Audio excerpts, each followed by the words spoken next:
मदन एक ऑटो चालक था और उसी से अपना गुजारा करता था। एक दिन वो ऑटो लेकर कहीं जा रहा था। अचानक ट्रैफिक पुलिस ने उसे रोक लिया और कहा, तुमने ट्रैफिक नियमों का उल्लंघन किया है, तुम्हें जुर्माना भरना पड़ेगा। मदन ने हैरानी से पूछा, मैंने कौन सा नियम तोड़ा है? पुलिस वालों ने जवाब दिया, या तो जुर्माना भरो वरना हमारे साथ थाने चलो। थाने का नाम सुनकर मदन को उम्मीद की किरण दिखी। उसने कहा, मैं मना नहीं दूंगा, मुझे थाने ले चलो। उसकी पत्नी कविता की 2 दिन पहले ही उस थाने में पोस्टिंग हुई थी। मदन ने अपनी पत्नी को ऑटो चलाकर पढ़ाया लिखाया और इस लायक बनाया था कि वो इंस्पेक्टर बन सके। उसे विश्वास था कि कविता उसकी मदद करेगी और पुलिस वालों से पूछेगी कि उसने कौन सा नियम तोड़ा है। थाने पहुंचकर मदन को एक कुर्सी पर बैठा दिया गया। उसी समय इंस्पेक्टर कविता फोन पर किसी को डांट रही थी। मेरे नाम का गलत फायदा मत उठाओ, मैंने मेहनत से ये पद पाया है, आगे से मुझसे ऐसी उम्मीद मत रखना। इसके बाद वो बाहर आई और सिपाही से पूछा, इसे क्यों पकड़ा? सिपाही ने जवाब दिया, इसने ट्रैफिक नियम तोड़ा और जुर्माना देने से मना कर रहा है। मदन आशा भरी नजरों से कविता की ओर देखने लगा, लेकिन कविता सख्त लहजे में बोली, अगर ये जुर्माना नहीं देगा तो इसका ऑटो जब्त कर लो और इसे यहां से भगा दो। मदन ये सुनकर हैरान रह गया। जिस ऑटो से कमाकर उसने कविता को पढ़ाया और इंस्पेक्टर बनाया, आज वही उसकी रोजी रोटी छीन रही थी। कविता ने हवलदार से कहा, इसे यहां से निकालो और ऑटो जब्त कर लो। अगर इसे अपना ऑटो चाहिए तो कल कोर्ट से छुड़वा लेगा। मदन की आंखों में आंसू थे। वो मायूस होकर भारी कदमों से घर की ओर चल पड़ा। घर पहुंचकर मदन ने अपनी बुजुर्ग मां को पूरी बात बताई। मां, कविता इतनी बदल गई है कि उसने मुझे पहचानने से भी इनकार कर दिया। उसने मेरा ऑटो भी जब्त कर लिया, जिस ऑटो को चलाकर मैंने उसे डीएसपी बनाया था। मां दुखी होकर बोली, बेटा तुम्हें याद है जब शादी के कुछ दिन बाद ही कविता ने कहा था कि उसे पढ़ना है और हमें उसका खर्च उठाना होगा? तभी उसने हमसे जबरदस्ती की थी और हमने मुश्किलों के बावजूद उसे पढ़ाया, लेकिन आज वही हमें भूल गई। मदन का 6 साल का बेटा अपनी दादी के साथ ज्यादा समय बिताता था, क्योंकि उसकी मां हमेशा काम में व्यस्त रहती थी। वो अपनी मां से दूर ही रहता था और अक्सर दादी के साथ खेलता और उन्हीं के साथ सोता था। कविता को सरकारी क्वार्टर मिला था, इसलिए वो वही रहती थी और घर बहुत कमाती थी। अगले दिन कविता इंतजार करती रही कि मदन आएगा और ऑटो छुड़ाने के लिए कोर्ट के कागज लेकर आएगा, लेकिन मदन नहीं आया। कविता गुस्से में सीधा अपने पति मदन के घर पहुंची। वहां उसने देखा मदन अपनी मां के बालों में तेल लगा रहा था और बेटा पास में खेल रहा था। किसी का भी बच्चे की तरफ ध्यान नहीं था, लेकिन बच्चा खुश था और मजे से खेल रहा था। कविता ने गुस्से में कहा, तुम यहां आराम से बैठे हो और ऑटो छुड़ाने तक नहीं आए। मदन ने कुछ नहीं कहा, बस चुपचाप बैठा रहा। उसकी आंखों में एक अजीब सी उदासी थी, मानो उसने सब कुछ खो दिया हो। कविता अपने पति और सास पर गुस्सा करने लगी और बोली, तुम लोगों को बच्चे संभालने भी नहीं आते क्या? इस तरह बच्चे संभाले जाते हैं? अगर इससे कुछ हो जाता तो कौन जिम्मेदार होता? मदन ने कविता की ओर देखा और शांत स्वर में कहा, तुम क्या कह रही हो? बच्चे संभालना नहीं आता, इसे जन्म से लेकर अब तक मां ने ही पाला पोसा है। उन्हें अच्छे से पता है कि बच्चे की देखभाल कैसे करनी है। तुम इस बारे में कुछ मत कहो तो अच्छा होगा। मदन की बात सुनकर ता गुस्से में भड़क गई और बोली, तुम ऑटो लेने के लिए क्यों नहीं आए? मैंने सारा इंतजाम कर रखा था, फिर भी तुम समय पर वहां नहीं पहुंचे। मदन ने ठंडी सांस ली और कहा, अगर तुम्हें इतनी चिंता थी तो उसी दिन थाने में कह देती कि मेरा ऑटो जब्त ना किया जाए। तुम तो बड़ी अधिकारी हो, असलियत पता कर सकती थी, लेकिन शायद तुम्हें लगा कि मैं तुम्हारी वर्दी का फायदा उठाना चाहता हूं, जबकि मैंने कोई गलती की नहीं थी। कविता चिल्लाने लगी, तुम गवार लोग क्या जानो कि ड्यूटी कैसे की जाती है? तुम लोग बच्चे की भी सही से देखभाल नहीं कर सकते। इतना कहकर उसने अपने बेटे का हाथ पकड़ा और उसे कमरे में ले गई। वहां उसने बेटे के सारे कपड़े और सामान पैक किए और गुस्से में बोली, मुझे तुम जैसे गवार इंसान के साथ नहीं रहना। मैं कब तक तुम लोगों की बकवास सुनती रहूंगी? मदन ने शांत स्वर में कहा, अगर तुम्हें ऐसा सही लगता है तो वैसा ही करो। लेकिन उनका 6 साल का बेटा रोने लगा और दादी की ओर इशारा कर बोला, मुझे मम्मी के साथ नहीं जाना, मैं पापा और दादी के साथ ही रहूंगा। बच्चे की बात सुनकर भी कविता नहीं रुकी। उसने बेटे का हाथ खींचा और उसे जबरदस्ती अपने साथ सरकारी क्वार्टर ले गई। जब ये बात कविता के माता पिता को पता चली तो उन्होंने उसे बहुत डांटा, लेकिन कविता अपनी वर्दी के घमंड में थी और बोली, मुझे किसी से कोई मतलब नहीं। उसकी इस बात से उसके माता पिता बहुत दुखी हुए और उससे बात करना बंद कर दिया। उसका भाई भी उसे समझाने की कोशिश करता, लेकिन वो उसे भी बुरा भला कह देती। धीरे धीरे कविता सबसे करती गई। कविता ने अपने बेटे की देखभाल के लिए एक नौकरानी रख ली थी। एक दिन दोपहर में वो नौकरानी बच्चे को बाजार लेकर गई। उसी समय मदन की मां भी वहां कुछ खरीदारी करने आई थी। जैसे ही बच्चे ने अपनी दादी को देखा, वो दौड़कर उनके पास गया और उनसे लिपट गया। उसकी आंखों में आंसू थे। उसने रोते हुए कहा, दादी, मुझे तुम्हारे साथ रहना है। मुझे मम्मी के पास नहीं जाना। मम्मी तो एक गंदे अंकल के साथ रहती है और वे दोनों मुझे मारते भी हैं। दादी घबरा गईं और बोली, बेटा तुम क्या कह रहे हो? मम्मी किस गंदे अंकल के साथ रहती है? बच्चे ने जवाब दिया, मम्मी के घर एक अंकल रोज आते हैं। कभी कभी छुट्टी वाले दिन पूरा दिन रहते हैं और रोज शाम को जरूर आते हैं। अगर मैं सोता नहीं हूं तो मम्मी और वो अंकल मुझे मारते हैं। इसलिए अब मैं सोने का नाटक करने लगा हूं। जब वे दोनों साथ होते हैं तो घंटों बातें करते हैं और जोर जोर से हंसते हैं। मुझे ये सब देखकर बहुत बुरा लगता है। दादी, मुझे अब मम्मी के पास नहीं रहना। इतने में नौकरानी बच्चे को ढूंढते हुए वहां आ गई। उसने देखा कि बच्चा अपनी दादी से लिपटा हुआ था। वो जल्दी से बच्चे का हाथ पकड़कर खींचने लगी, लेकिन बच्चा रोते हुए बोला, मुझे मम्मी के पास नहीं जाना, मुझे पापा और दादी के साथ रहना है।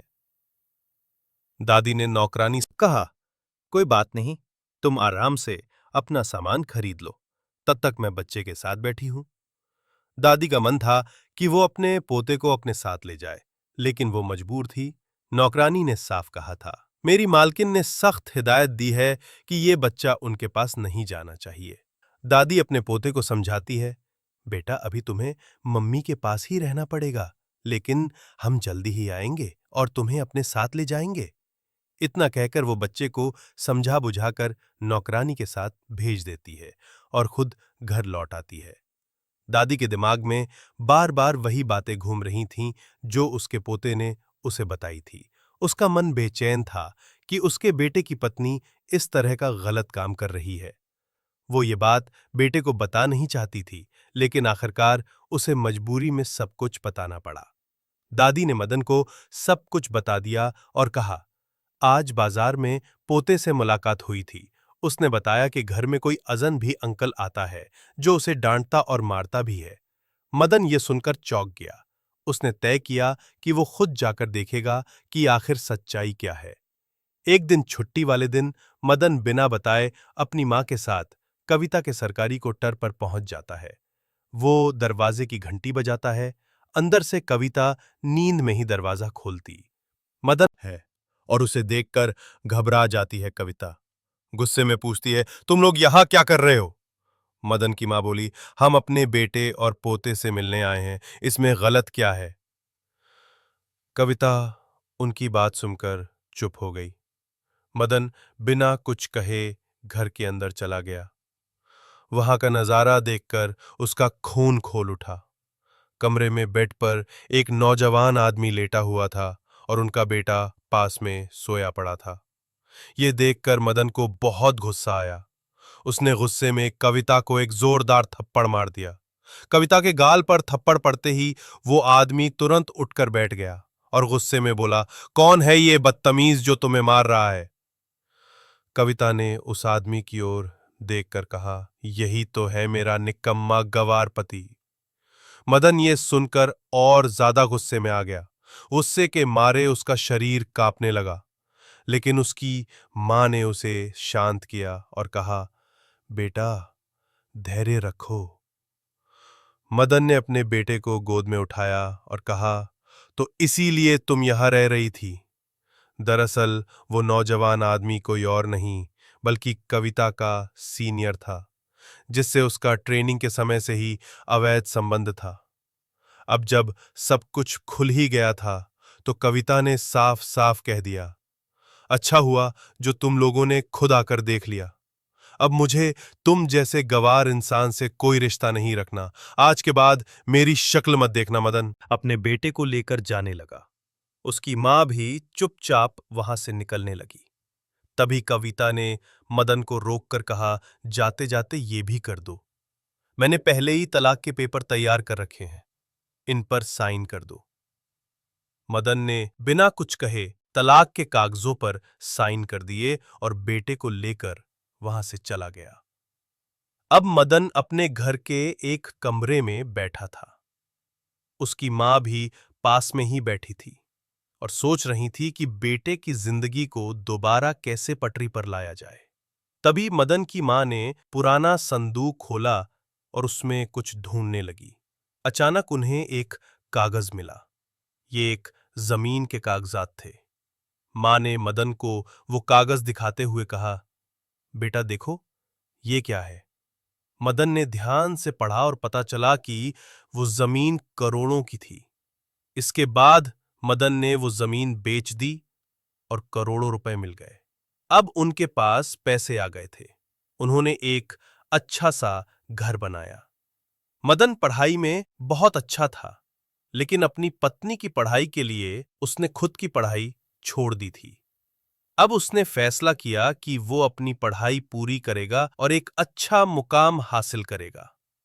इसके बाद मदन ने फिर से पढ़ाई शुरू कर दी और अपने भविष्य को नई दिशा देने की ठान ली। अब मदन की मां घर में अचार और पापड़ बनाने का छोटा सा बिजनेस शुरू करती है।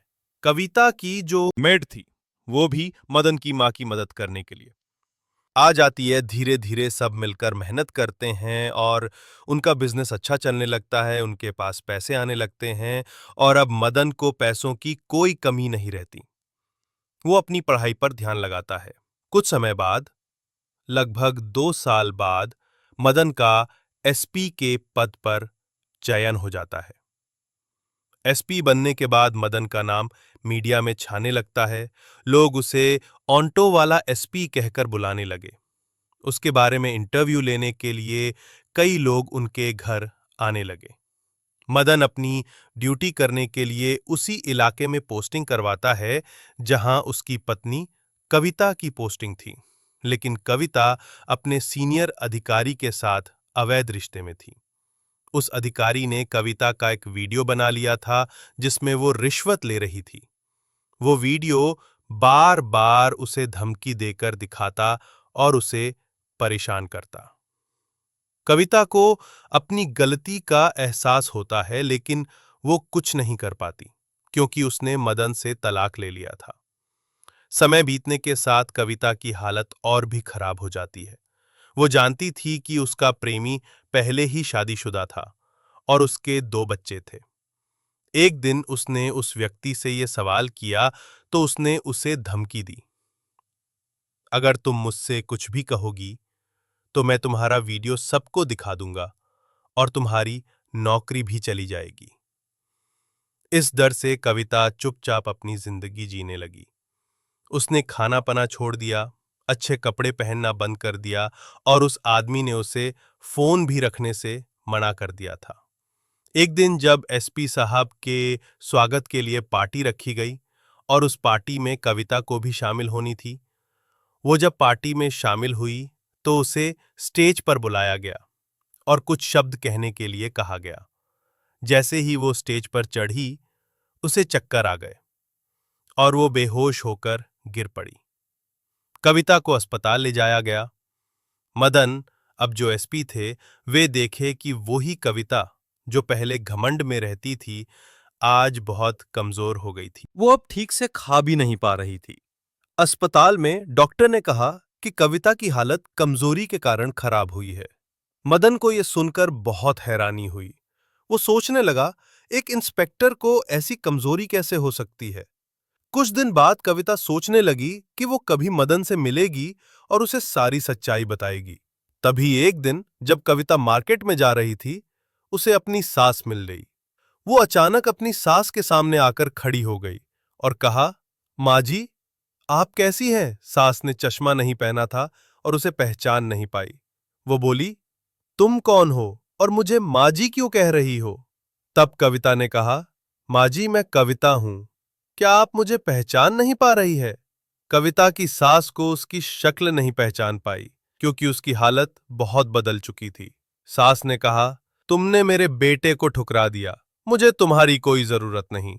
अब मदन की माँ का बिजनेस अच्छा चल रहा था और वो बाजार में सामान खरीदने आई थी। वो कविता को पहचान कर भी नकार देती है और कहती है कि मुझे तुमसे कोई बात नहीं करनी। कविता गिड़गिड़ा हुए कहती है, माँ जी, मुझे माफ कर दीजिए, मुझसे बहुत बड़ी गलती हो गई थी। कृपया मदन से कहिए मुझे माँ कर दे और मुझे अपना ले ले। इसके बाद कविता की सास कहती है, बेटी, जो तुमने किया है उसका पल तुम्हें भुगतना पड़ेगा। ये कहकर वो उसे दूर करके अपने काम में लग जाती है। कुछ दिनों बाद कविता बहुत दुखी हो जाती है।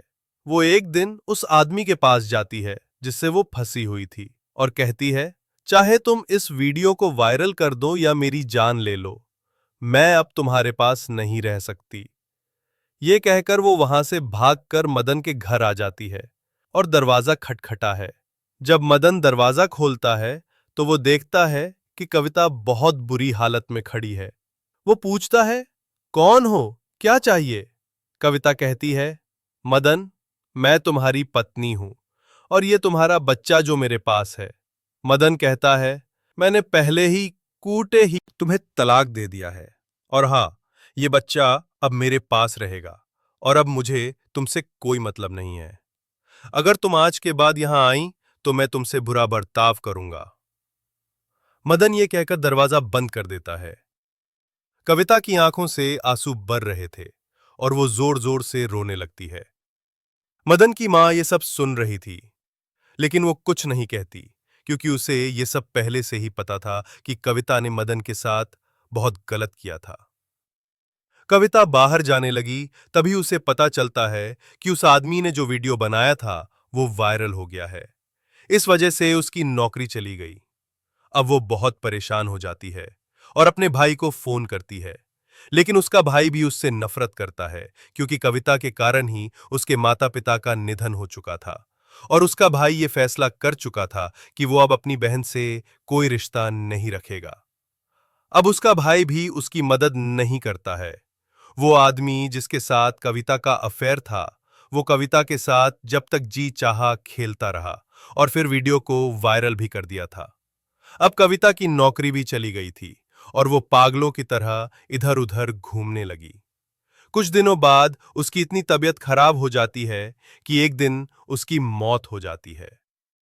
दोस्तों, ये कहानी हमें ये सिखाती है कि गलत रिश्ते और गलत फैसले इंसान की जिंदगी को बर्बाद कर सकते हैं। अगर कविता ने अवैध प्रेम प्रसन्न नहीं रखा होता तो उसका जीवन अलग होता। आप क्या सोचते हैं कविता और मदन के बारे में? अपनी राय कमेंट बॉक्स में लिखें और दूसरों के साथ भी शेयर करें। इन कहानियों का उद्देश्य सिर्फ सभी को सीख देना है, ताकि हम अपने जीवन में सही फैसले लें। हम आगे भी इसी तरह की कहानियां लाते रहेंगे। जय हिंद, जय भारत, धन्यवाद।